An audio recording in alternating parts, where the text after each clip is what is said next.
It's time to take a ride on the Steelers Afternoon Drive with our co-hosts, Alan Saunders and Zachary Smith.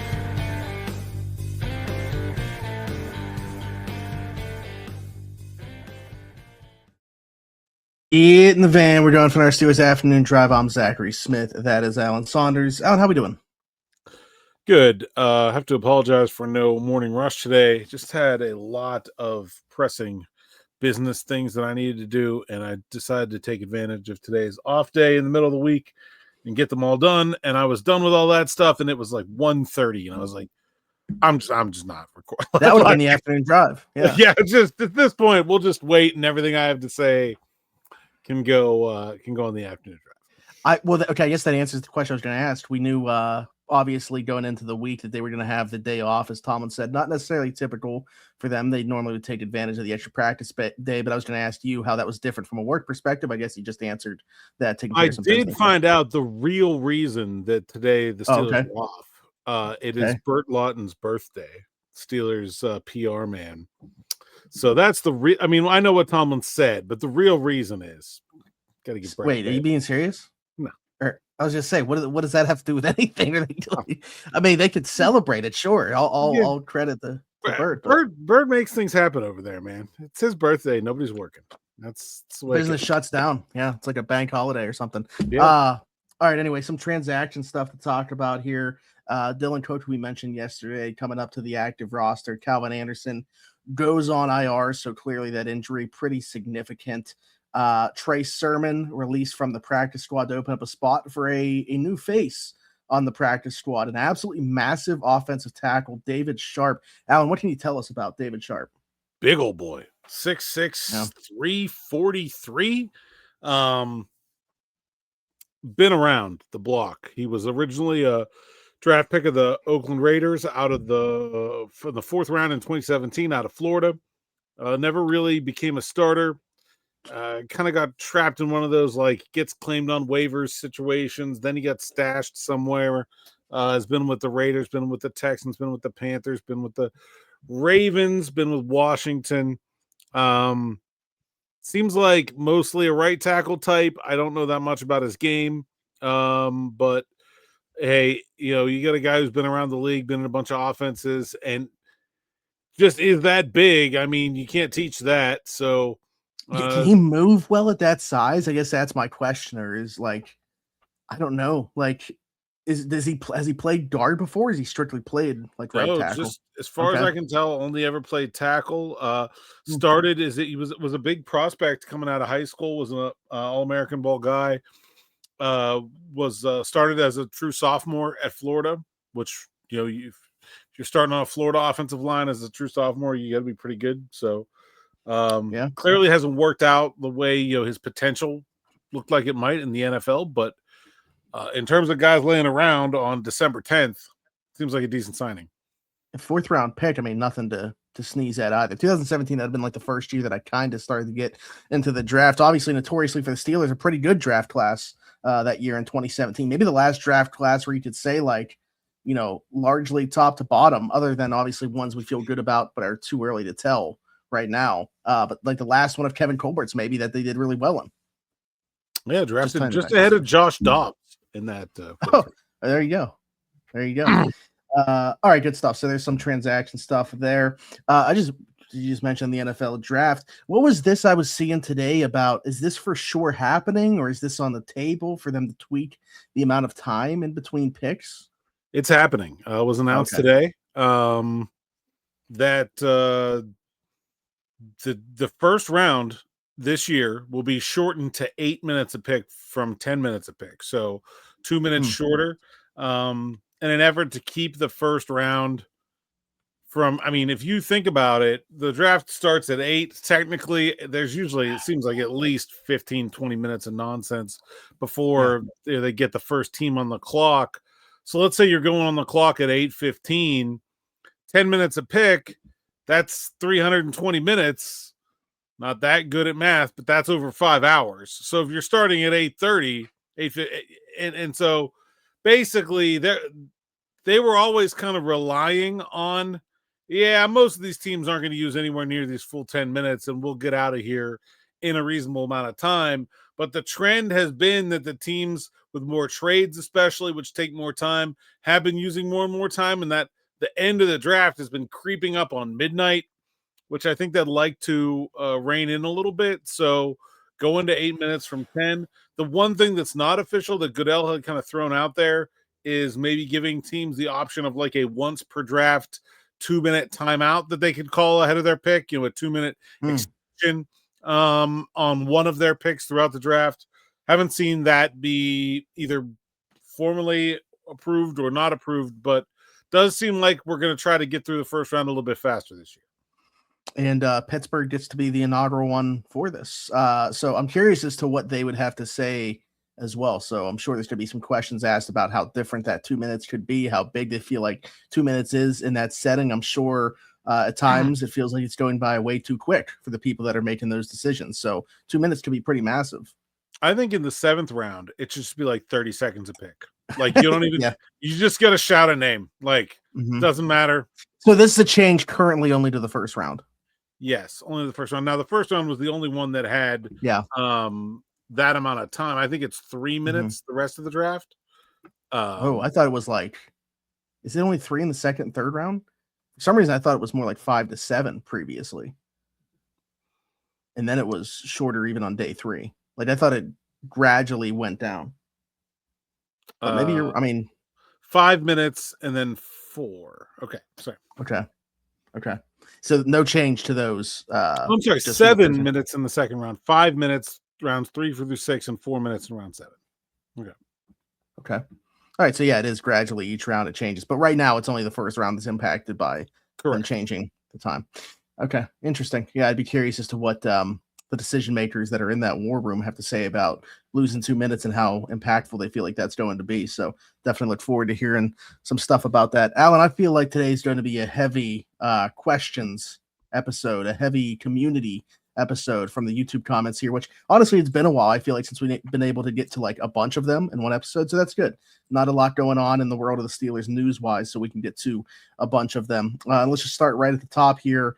Speaking of the draft, speaking of quarterback, Hunter Era wants to know, what is the plan at quarterback if, say, Sellers and Moore return to school? Ty Simpson's stock obviously fallen a little bit. Are we worried that there's not going to be an abundance of QB prospects coming out or good enough to take in the first? It would be bad for the Steelers if that happened. I don't personally have a lot of worry. Guys that are going to get drafted in the first round usually come out. And all those guys are going to get drafted in the first round. And I can see them improving their stock, certainly, because I don't think any of them, outside of Mendoza, has really maximized their potential this year in college. But, you only got to look at Drew Aller to find an example. And lots of the other guys in this class, Neusmeyer, Klubnik, just because you go back doesn't mean you're going to do better. I think if you're going to be a first-round pick, you should go. I think all 4 of those guys would be first-round picks. And so I'll kind of believe it when I see it. I know it's being talked about a lot, but it doesn't make a lot of sense to me. Do you recall years past? Because to be honest, I don't, where it's like the level of uncertainty in terms of this many quarterbacks not knowing which direction it's going to go, like the amount of guys that are going to be there, the quality of the QB class, because of not knowing the amount of guys that are going to be there. It's December 10th, and I'm still not sure how many guys are going to come out, and that's largely going to dictate how good this quarterback class is, because there's a bunch of guys that could go back. Yeah, it's a unique class in that it feels like most of the best players are underclassmen, and so that really provides a lot of uncertainty that is not usually there. I also think it's one of those things where once one player decides to go back, then the incentive for the others to go increases exponentially. You know what I'm saying? If one of those guys says, you know what, I'm going back to school, then the other two, not only they get trapped in the top first round, they get trapped in the top 15, almost certainly. And so then, it's why would, if you're going in the top 15, why would you ever go back to school? What the other part of that though, obviously, like what's the plan? I know that like our mind has kind of been locked on quarterback, locked on. What do you pivot to? Like if it's not quarterback in the first round, who is it at quarterback? Well, I What don't know path are that they you taking? pivot. Maybe you just got to pay more to move up. Okay. So that's at what point then does it have to be like a different route than quarterback in the first round for you? Like when do we get to that point? I mean, I don't know. It would take a lot, I think. I mean, if there's like, looks like the Browns might not take a quarterback now, which is really good news. Mm-hmm. The Jets are so bad that they may not, just because they need so much and they have a bunch of picks and it's not looking like, a really deep class. I don't know. I don't like, wide receiver is the obvious answer. But I don't think that's what they're going to want to do. I think they're going to want to find a way to get a quarterback. The problem is you have 12 picks and you got 12 picks to trade up. And if you don't use them to trade up this year, it's really, really hard to trade them out for next year's picks. Like, it's a lot easier to say, oh, we have to get up to 2. All right, fine. We can get to 2. It's a lot easier to get to 2 than it is to try to trade 6 picks into next year's draft to be able to be set up to be able to do that next year. Because even if you sit here and say, well, this year's draft class didn't turn out to be what we thought, you got the picks now. You're not going to have them later. So even if next year's class is going to be better, why would the Steelers think they'll be in a better position to be involved in it? Like they're not going to. They almost must trade up in this draft, no matter what, just because having 12 draft picks is completely untenable. So, like, if you're going to trade up anyway, and you want a quarterback anyway, whatever the price is to get the quarterback, just pay it. We like to say that there's no dumb questions. This is probably as close as you could get, though. I know it's been discussed to some degree. But the idea also that they want to draft a quarterback to make the big splash for hopefully the franchise guy, with the draft being in their city. Does that play into it at all for you? And no, I don't think so. I think it.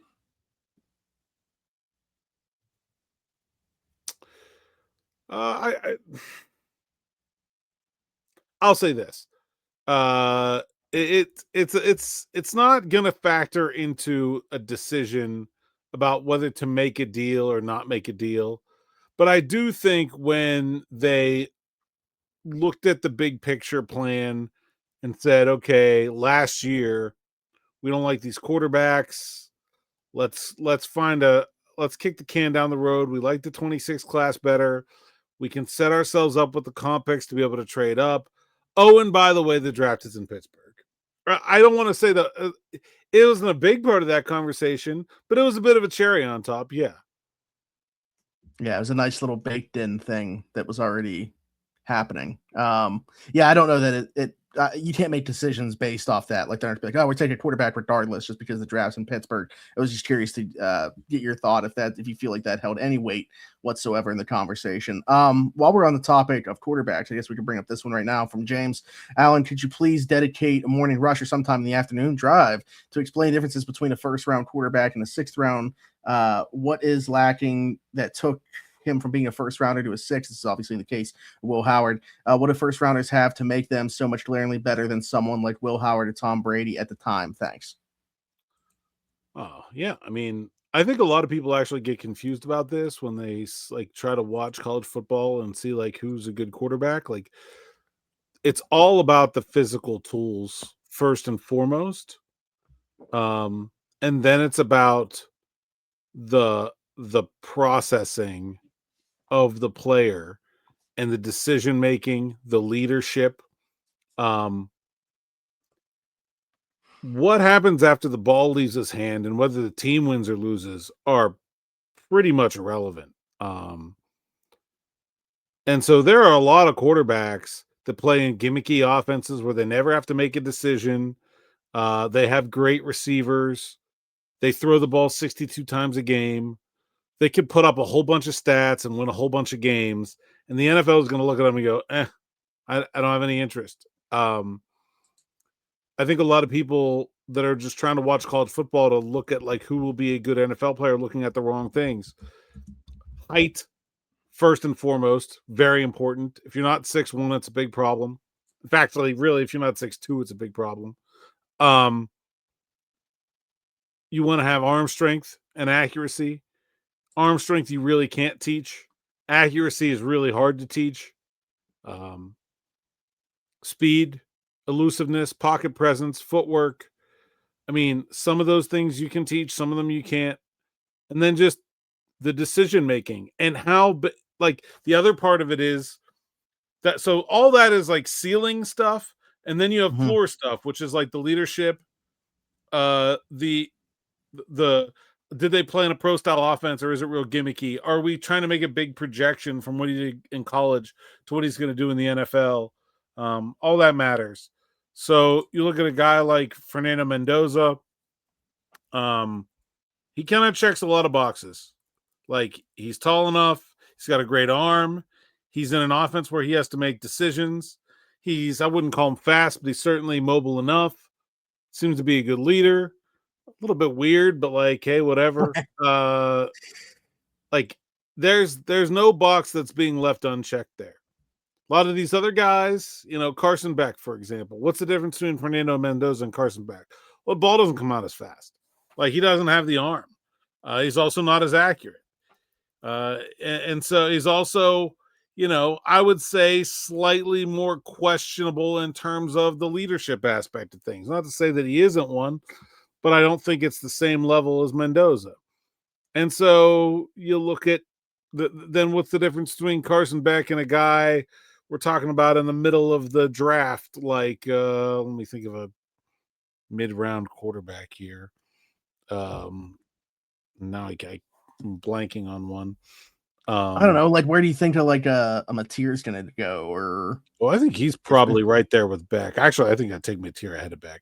Diego Pavia from Vanderbilt. Okay, here's a guy does not have measurements. Okay, he's like 6 foot flat.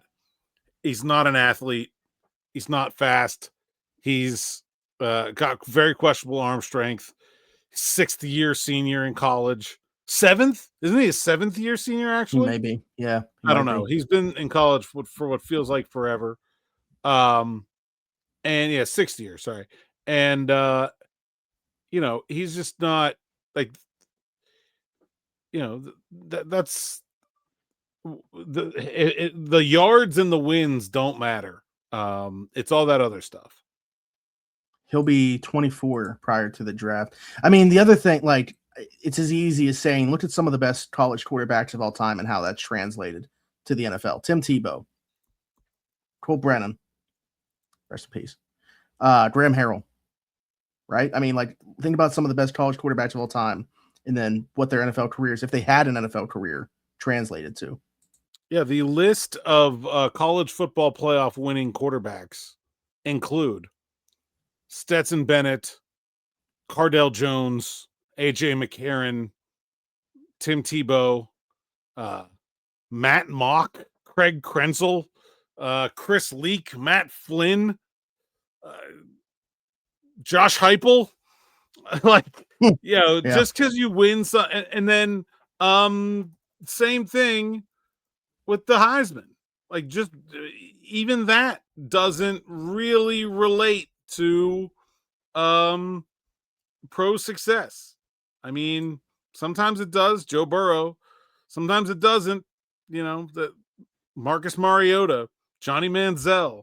I mean, Sam Bradford didn't work out. He was number 1 pick. Tim Tebow. Troy Smith won the Heisman Trophy. Jason White, famously here in Pittsburgh, I would say, maybe infamously. Eric Crouch, Chris Winkie. Like, these are guys who won the Heisman Trophy. the college football all-time passing leaders are just littered with guys who stunk in the NFL. Case Keenum, Dylan Gabriel, Timmy Chang, Landry Jones, Graham Harrell, Sam Hartman, Bo Nix, Ty Detmer, Will Rogers, Kellen Moore. That's the top 10 passers in all-time college football history. You don't want any of those guys running your team. And so it's just really, the results don't matter. The college play on the field doesn't matter that much. It's about those other things.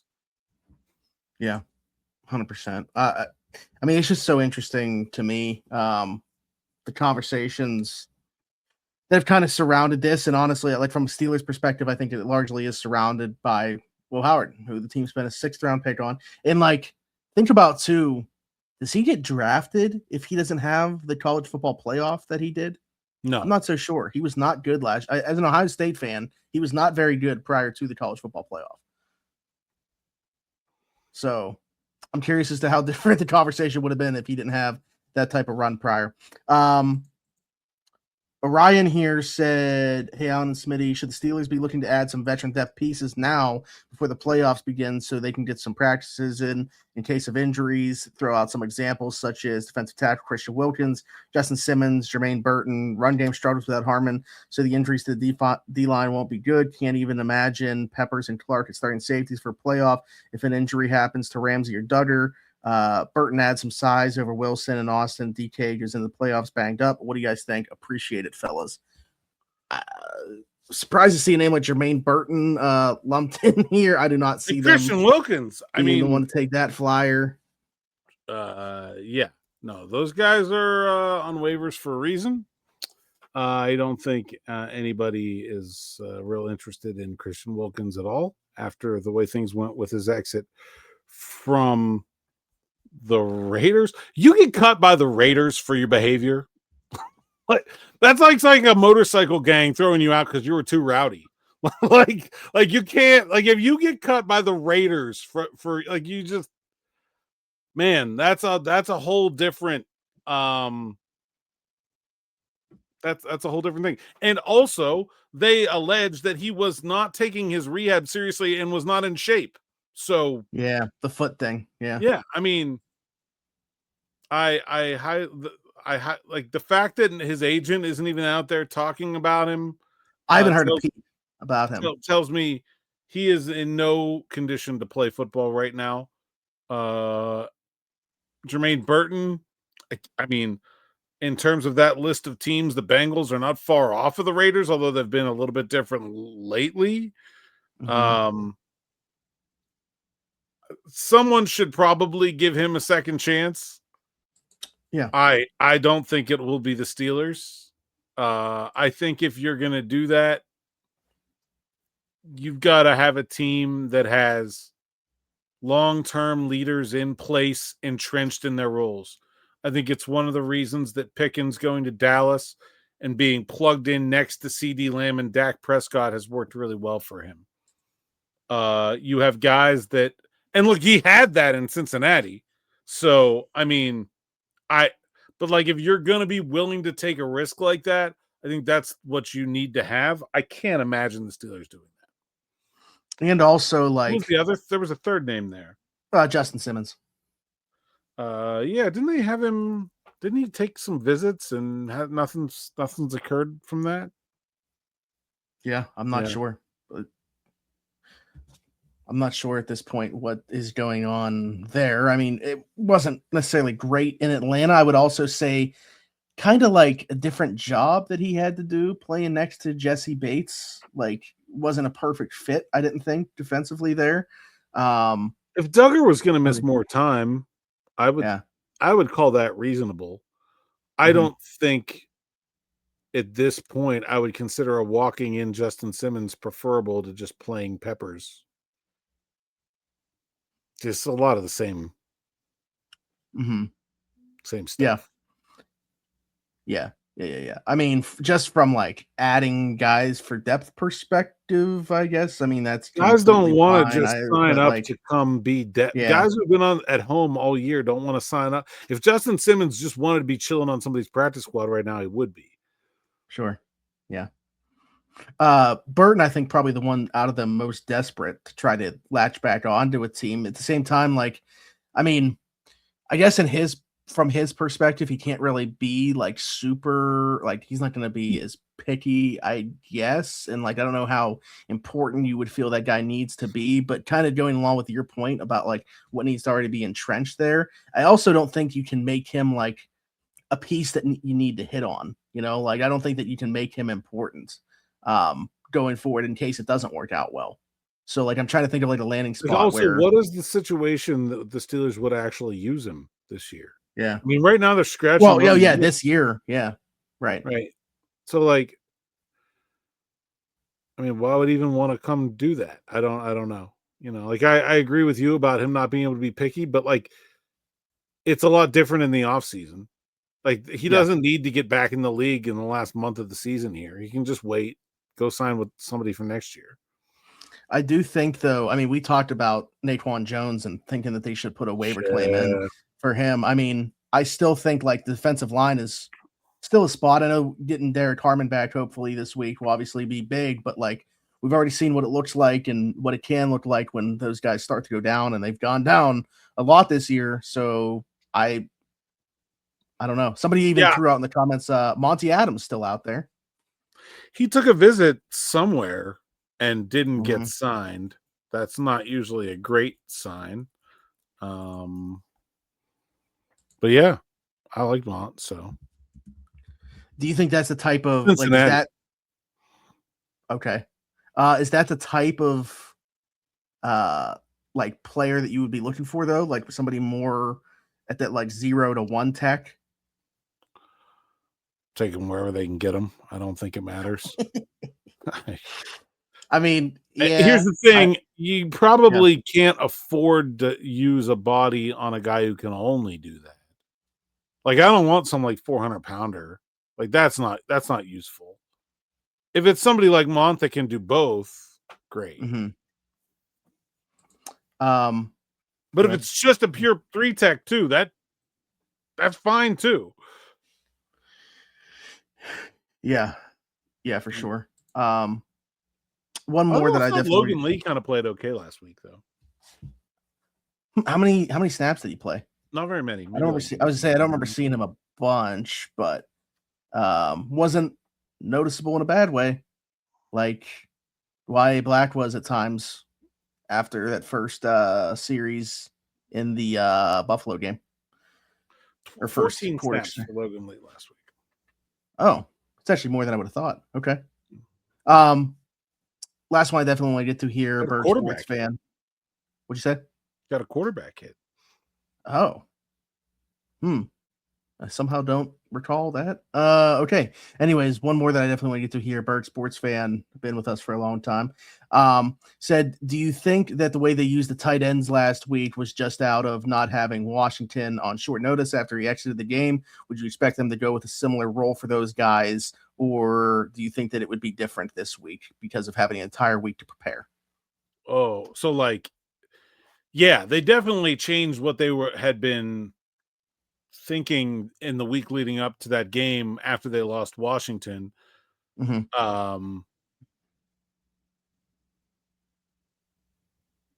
So I guess is the question, does it look like it did in the second half? Yeah, like, so now having an entire week to prepare for Miami, would it look different now than it did in game against Baltimore?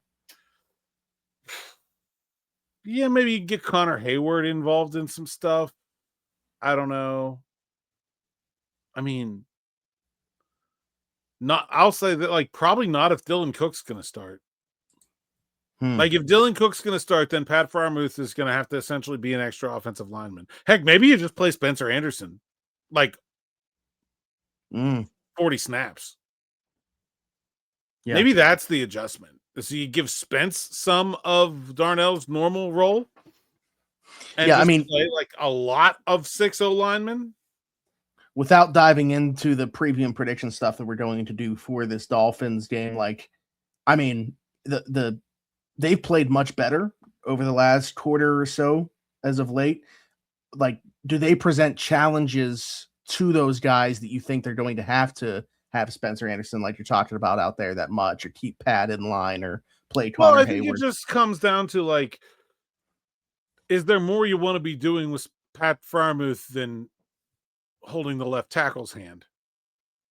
If the answer is not really, if you go into the game plan and you say, this probably isn't a big 88 day anyway, then that might be fine.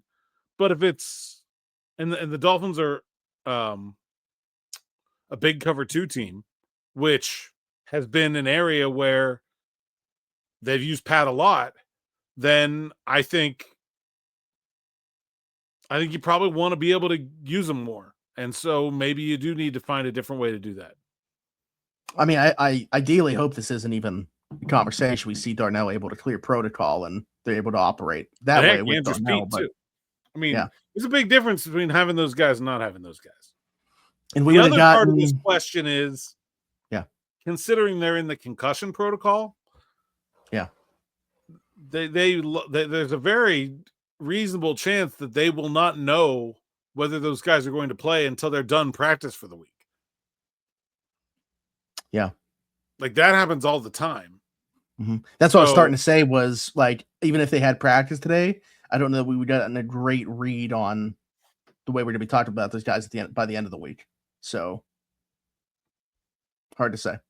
Yeah. But all right, good stuff, good questions, good conversation, good topics. Keep that stuff coming for the week that rolls on here. Tomorrow, though, already going to be Thursday on here. So just one more episode before we get to that preview and predictions episode on Friday. Actually, now that I'm saying it, I'm just thinking out loud now to myself, Alan, but what Monday will be before the game. We'll talk about it, but I'm just thinking might look a little different next week. But anyways, until tomorrow on here and conversation will continue. Tell people they can find you. Saunders _PGH on X, Instagram, TikTok, and Blue Sky. PGH Steelers Now sites account, SteelersNow.com. Go there and sign up for SN Plus. My notes from the road are not done yet. They will be done by tomorrow morning, I promise. And that'll be for SN Plus subscribers only. We also have our live stream coming up on December 29th. Make sure you get yourself signed up for that. Gift subscriptions are still available if you're looking for a last-minute gift.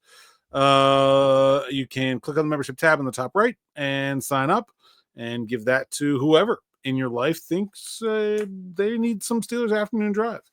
And of course, anyone can like, subscribe, hit that bell for notifications here on the YouTube channel as we continue to grow this show and all the rest of our shows to bigger and bigger audiences. And we were at the 00 yesterday, Smitty. So that is usually a good place to start. And now we are at 17,100 and Todd Peterson. I was to say, this is a fun one. You go a lot of different directions with this.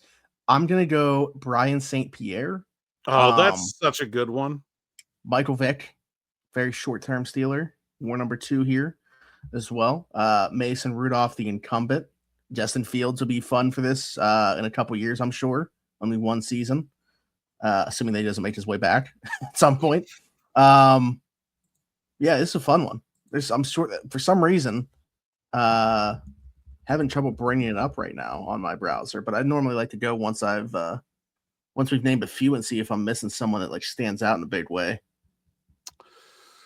I feel like there's got to be more kickers. I named Todd Peterson. There's got to be at least another kicker or two. Is Chris Brown 3? Chris Brown was 3, as was Jeff Reed. Oh my goodness, this is a great one.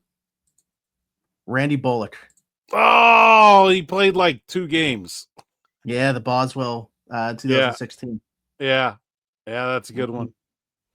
Randy Bullock got a game ball for that game that he kicked he ended up kicking the game-winning field goal, I think it was. 2016, actually just one game. Went 2 for 2 on extra points and a field goal. No, wait. 2 for 2 on. Why does this look so weird? Field goal attempts. Field goals made 3 for 3, but it says field goal attempt. I don't know. He was either 2 for 2 or 3 for 3. What game was it though? I feel like I was at that game in 2016 that he kicked him.